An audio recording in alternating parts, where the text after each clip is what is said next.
네, 중국으로 갑니다. 차이나나우 유한타증권 김석환 대리 연결했습니다. 안녕하십니까?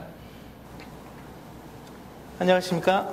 네, 자 어제 오후장 급등 관련해서는 뭐 정부 개입설도 있었던 것 같고요. 오늘도 상해 종합은 0.9% 추가로 오르면서 3,200선 회복 시도 나오고 있습니다. 자, 먼저 시황 전해주시죠. 네, 일단 상해 종합 증시 같은 경우는 전일 저가 매수세가 유입이 됐고요. 또 하나는 시진핑 국가주석이 국가 개혁과 관련한 방향성을 지속적으로 끌고 나가겠다라는 이러한 관련된 발언들이 나오면서 저가 매수세 유입과 관련해서 시장이 4.8% 상승하면서 마감을 했던 것으로 마감을 했습니다. 그리고 오늘 같은 경우는 전일 상승세에 이어서 약간 강보합권의 움직임이 좀 전개가 되고 있다라고 보시면 되겠는데요. 현재 상해 증시의 위치를 좀 한번 차트를 통해서 살펴보도록 하겠습니다. 자, 지금 보시다시피 일단 8월 중순 이후부터 계속적으로 박스권 하단부에서 좀 움직이고 있는 양상을 좀 보이고 있다라고 보시면 되겠습니다. 실제로 지난 이틀 전만 하더라도 약간 위험한 국면에서의 움직임도 나타나긴 했었지만 다행히 3,000포인트라고 하는 심리적 지지선이 지지가 되는 모습이 좀 나타났고요. 하지만 아직까지는 왼편 고점에 위치하고 있는 이 3,200포인트 구간을 원활하게 좀 돌파가 되고 있지 않은 시점이기 때문에 일단 당분간은 박스 하단권에서 움직이는 모습이 나타날 것으로 예상이 됩니다. 네. 자, 그러면 이제 중국 현지 증권사들의 전망을 좀 봤으면 좋겠는데요. 일단 반등이 나올 것이라고 보는 쪽도 있고요. 또 여전히 하락세이기 때문에 추가적인 하락이 좀 더 진폭을 크게 하면서 낮아질 것이다라고 보는 쪽도 있는 것 같은데요. 자, 이 증권가의 시각도 좀 같이 소개를 좀 해주시죠. 네, 중국 현지 증권사에서도 약간 엇갈리는 전망들이 좀 나오고는 있지만, 하나의 공통된 의견이라고 할 수 있는 것은 역시 중국 증시에 대해서 전반적으로 부정적으로 보고 있지는 않다라고 하는 겁니다. 다만, 현재의 국면을 넘어가는 데까지는 좀 시간이 필요할 것으로 예상을 하고 있다라고 보시면 되겠습니다. 일단 중국의 영대증권이라고 하는 회사 같은 경우는 지금 현재 상해 증시가 어느 정도 하단부에서 박스권을 만들고 있기 때문에 중기적인 관점에서 박스 하단을 다시 한번 만들 가능성, 그리고 3,000포인트는 반드시 지켜질 가능성이 높다라고 이렇게 언급을 좀 했고요. 중국 내 2위 증권사라고 할 수 있는 해통증권에서는 조만간 반등이 나타날 것으로 예상이 된다라고 얘기를 했는데 그 근거가 크게 세 가지를 볼 수가 있겠습니다. 일단 첫 번째는 8월 중순경에 나타났었던 위안화 평가 절하가 이제는 어느 정도 안정권에서 움직이고 있는 환율 흐름을 좀 살펴볼 수가 있겠고, 두 번째 같은 경우는 앞서 말씀드렸던 것처럼 국유 기업들에 대한 개혁을 지속적으로 해 나가겠다라고 하는 정부의 이러한 의지, 그리고 세 번째가 적극적인 재정 정책을 통해서 성장 둔화를 해체할 수 있다라고 얘기를 한 것으로 좀 보여집니다. 이런 관점에서 향후에 해통증권에서 제안한 거는 13년 5차 관련한 계획 관련한 종목들에 대해서 좀 관심을 가져보자라고 얘기를 했는데요. 그 종목들의 흐름을 좀 한번 살펴보도록 하겠습니다. 일단 첫 번째가 춘추항공이라고 보시면 되겠습니다.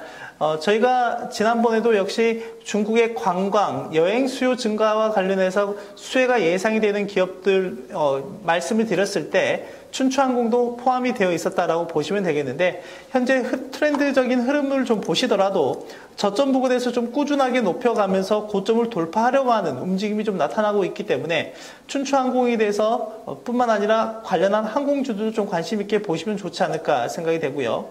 두 번째는 상해 육가치라고 하는 회사입니다. 이 회사 같은 경우 식품 관련한 회사로 좀 분류를 해서 보시면 좋을 것 같고요. 일단 현재 저점 부근에서 충분히 좀 반등이 나오고 있는 시점이기 때문에 일단 단기적으로 종목 비중을 확대하고자 하는 의중이 있으신 분들이라면 49위 안을 돌파하는 시점에서 상해 육가치에 대한 매수 관점으로 접근을 하셔도 문제가 없지 않을까 생각이 됩니다. 마지막으로 상해 금강국제호텔 발전인데요. 일단 이 종목 같은 경우는 현재 시점에서 거래가 정지가 되어 있는 시점이긴 하지만 내년 초에 상해 디즈니월드가 개장할 것으로 예상이 되기 때문에 이와 관련한 수혜주로 좀 분류가 되어 있습니다. 그래서 이 기업도 관심 종목에 넣어 놓으시고 향후 거래가 재개가 되는 시점에서 편입하시는 전략을 취하셔도 좋지 않을까 생각이 됩니다. 네. 자, 오늘 시장이 뭐 어제 이어서 상승세에 이어지는데요. 자, 상승과 하락 업종도 좀 점검해 주시죠. 네, 오늘 장 초반에 리커창 총리가 인터넷 플러스 관련한 기업들을 좀 얘기를 하면서 오늘 소프트웨어라든지 인터넷 그리고 중형기계 관련한 부분의 종목들의 업종 상승세가 좀 상당히 좋다라고 보시면 되겠습니다. 상승 업종 같은 경우는 소프트웨어가 현재 6%대의 상승세를 좀 보이고 있고 중형기계가 4% 그리고 인터넷 관련한 기업들, 공작기계, 항공우주와 관련한 기업들이 4% 내외의 강한 상승 양상을 좀 보이고 있다라고 보시면 되겠습니다. 반면에 하락 업종은 그렇게 많지는 않은데요. 일단 은행 업종이 현재 0.4% 그리고 공항 관련한 종목들이 0.3% 하락하는 모습을 보이고 있습니다. 네, 자 이슈 점검하겠습니다. 일단 뭐 중추절도 금방 임박해 있고요. 또 국경절 연휴까지 9월 말 뭐 10월 초 넘어가면서는 뭐 관광, 소비 이런 쪽에 기대감을 좀 높여볼 수 있을 것 같은데요. 자, 먼저 이 국경절 연휴 관련된 이슈부터 좀 점검을 해주시죠. 네, 중국의 국경절이 10월 1일부터 7일까지 예정이 되어 있습니다. 일단 이와 관련한 관광과 소비가 상당한 수준으로 좀 증가할 것으로 좀 예상이 되는데요. 그러한 관점에서 특히 관광과 여행 관련한 종목들에 좀 더 집중해서 볼 필요가 있다라고 좀 말씀을 드리고 싶습니다. 최근에 명동 거리를 좀 다시 살펴보면 지난 상반기에는 메르스 사태 때문에 중국인 내방 관광객들이 상당 수준 감소했지만 최근에는 전년 수준으로 상당히 회복한 부분이 좀 있다라고 보시면 되겠고 특히 이번 국경절에도 상당히 많은 수의 중국인 관광객들이 국내로 유입될 것으로 좀 예상이 됩니다. 그런 관점에서 중국 내 현지 여행 관련한 종목들에 좀 관심을 가져보실 필요가 있겠는데요.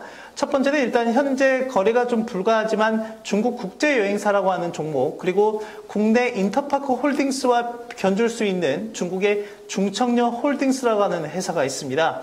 일단 중청려 홀딩스의 전반적인 매출은 온라인 부분에서 좀 많이 발생을 하고 있기 때문에 이와 관련한 기업들의 향후 트렌드가 전반적으로 좀 더 개선이 될 여지가 높다라고 좀 보시면 되겠는데 일단 중청려 홀딩스의 현재 차트 흐름상을 좀 살펴보시면 실제 저점 부분에서 주가가 탄력적으로 움직이고 있는 모습은 아닙니다. 아직까지는 전반적으로 이 추세 자체가 하락 추세권에서 움직이고 있기 때문에 적극적인 비중을 확대하는 전략으로서는 좀 미흡한 자리다라고 볼 수가 있겠습니다. 하지만 향후에 20에서 21위안 구간을 돌파하는 움직임이 만약에 나타나게 된다라고 하면 충분히 편입할 수 있는 여력은 있는 자리이다라고 보시면 되겠고 역시 중국의 관광과 여행 산업 같은 경우는 향후 폭발적으로 성장할 것으로 예상이 되는 분야인 만큼 이와 관련한 기업군들을 잘 정리해 놓으셔서 매매 타이밍이 접근되는 종목들은 적극적으로 편입할 수 있는 그런 항상 준비된 자세가 필요하지 않을까 생각이 됩니다.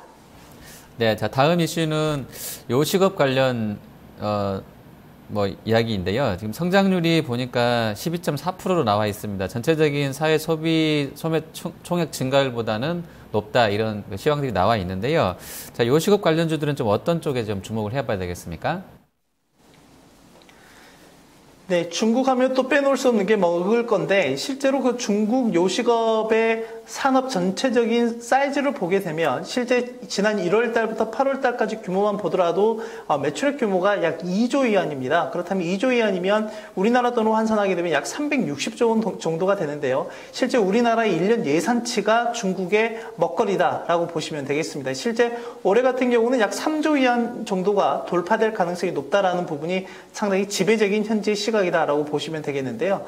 현재 성장률을 좀 살펴보시면 실제 중국의 사회 판매 관련한 소매 판매 관련한 부분이 전년 동기 대비 8월 달에 10.8% 증가한 반면에 요식업 성장률은 12.4%나 증가했습니다. 즉 소매 판매 전반적인 부분에서 약 전반적인 부분 대비 20%가 넘는 성장세를 좀 더 우월하게 보이고 있다라고 보시면 되겠고 그 절대적인 규모도 좀 상당히 큰 부분이기 때문에 이와 관련한 기업들의 흐름도 좀 살펴보셔야 되는데 무엇보다도 이 기업들 중에서 매화생물이라고 하는 기업에 포커스를 좀 맞춰보실 필요가 있지 않을까 생각이 됩니다.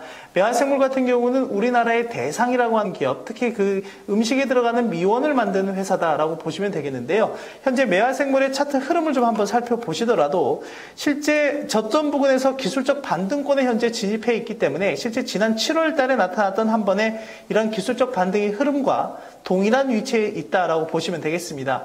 그렇다면 현재 자리에서 중기적인 추세 추세 매매를 하시는 분들이 아니라 단기적인 기술적 반등을 매매하시는 분들이라면 현재 구간에서 매수가 가능한 자리다라고 보시면 되겠고, 단기적인 목표 가격은 8.5에서 9양 정도로 잡으시고 대응하셔도 충분히 가능하다라고 보시면 되겠습니다. 하지만 향후에 중장기적인 전망성까지 보고 접근을 하시는 분들이라면 향후에 9위안을 안착하고 상회할 때가 역시 중기적인 추세로 가져가실 수 있는 자리다라고 볼 수가 있겠습니다. 네, 자, 다음은 중국 택배 물류의 뭐 신장세가 가파르다 이런 뉴스 나와 있는데요. 자, 이 부분 관련해서는 또 역시나 뭐 운송업체들 좀 봐야 되겠습니까? 네, 뭐 중국 같은 경우 지금 택배 관련한 부분이 정말 폭발적으로 성장을 하고 있다라고 보시면 되겠습니다. 준비한 자료를 좀 통해서 보시면 실제 중국 택배량 같은 경우는 전년 동기 대비 44.5% 증가했고요. 매출액 같은 경우는 전년 동기 대비 33.2% 증가했습니다. 뭐 절대적인 수치도 상당히 큰 규모로 좀 증가하고 있는 모습이기 때문에 특히 또 8월 달에 택배 처리량 같은 경우는 월별 증가율 중에서 가장 최고치를 또 경신하는 모습을 좀 보이고 있기 때문에 이와 관련해서 예전에 한번 소개해드렸던 운송 관련한 기업들, 특히 육상을 통해서 도로를 통해서 운송하는 기업들에 좀 더 관심을 좀 가져볼 필요가 있겠습니다. 네, 자 전략 여쭤보겠습니다. 지금 마감까지 한 30분 남았네요. 현재 상해는 3,200선을 뚫었습니다. 1.5% 정도 강세에 나와 있는데요. 자, 마감 앞두고서는 어떤 부분을 체크하면서 시장 대응해야 되겠습니까? 네, 상해 종합지수 같은 경우는 일단 상단과 하단이 명확하게 구분이 되어 있는 자리다라고 보시면 되겠습니다. 현재 저희 차트 화면을 통해서 좀 보시면 아시겠지만 일단 상단 같은 경우는 3,200선, 3,200에서 3,250선 정도가 상단 저항이다라고 보시면 되겠고, 하단 같은 경우는 3,000포인트 부근이 아무래도 심리적 지지선으로 좀 작용을 하고 있다라고 보시면 될 것 같습니다. 그렇기 때문에 일단은 이 3,250선의 이 상단을 돌파하는 자리에서는 일단 적극적으로 좀 종목 비중을 좀 확대하시는 전략, 그렇지만 아무래도 좀 기술적 반등의 한계가 있는 만큼 현재 권에서 매매 타이밍에 들어온 종목들 위주로 좀 들어가시는 게 바람직하지 않을까 생각이 되고, 또 하나는 ETF를 통해서 방향성 매매를 하시는 분들이라면 역시 상방으로 베팅을 할 수 있는 레버리지 ETF를 좀 편입을 하시는 전략이 유효하다라고 보시면 되겠습니다. 그런 관점에서 현재 중국 평안보험이라든지 중국 철도건설과 같은 종목들 같은 경우는 현재 매수권에 들어와 있는 종목으로 접근을 하셔도 좋지 않을까 생각이 되고요. 하지만 이 하단부 3,000포인트에 대한 지지 구간은 재차 계속해서 좀 확인할 수 있는 여건이 좀 남아있기 때문에 여기에 대한 여지도 두시고 접근을 하시는 게 바람직하다라고 볼 수가 있겠습니다. 네, 알겠습니다. 오늘 말씀 잘 들었습니다. 감사합니다. 네, 차이나나우 유안타증권 김석환 대리였습니다.